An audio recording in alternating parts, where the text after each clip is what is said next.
Golfers, welcome back to the channel. In today's video we're going to talk about a drill that you can use that's going to help you improve your pitching.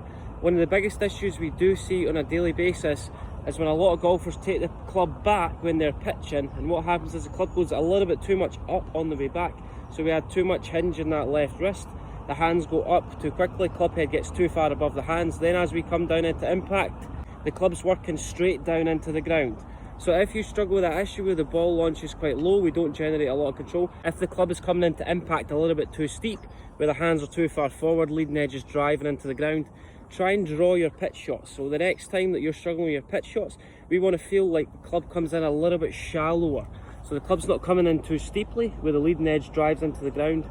We deal off the club and contacts higher in the face. We want to feel like the club almost skids along the ground. It's travelling a little bit more level and shallower to the ground. Instead of having the ball position too far back, hands too far ahead, we want to move the ball a little bit further forward.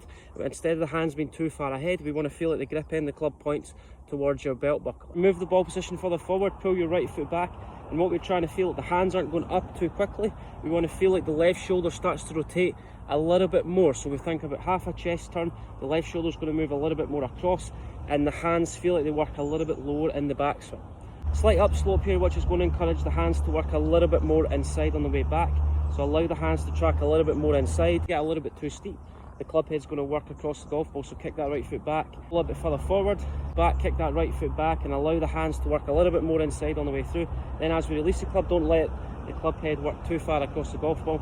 As we release the club through impact, we're going to allow the club head to work down the target line. So club head working down the target line, club head working down the target line, and then from there we're just going to release the club nice and softly. So grip end of the club pointing back towards left hip and club face nice and open. So if you struggle with your pitching, just get the ball position a little bit further forward, kick the right foot back, allow the hands to work a little bit more inside on the way back, create a little bit more of a draw feeling, so hands going inside, feel like I'm pushing the club head down the target line, keep the loft on the club face and prevent that club face closing, and keep the loft on the club face.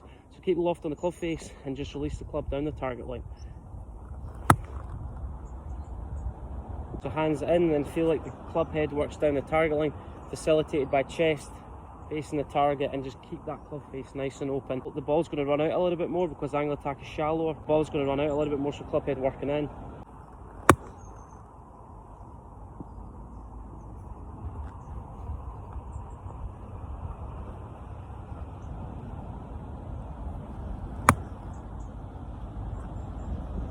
So if you struggle with your pitching, just kick the right foot back slightly, move the ball further forward, allow the hands to work in as opposed to up and across the golf ball, and just feel left shoulder rotates a little bit more in the backswing.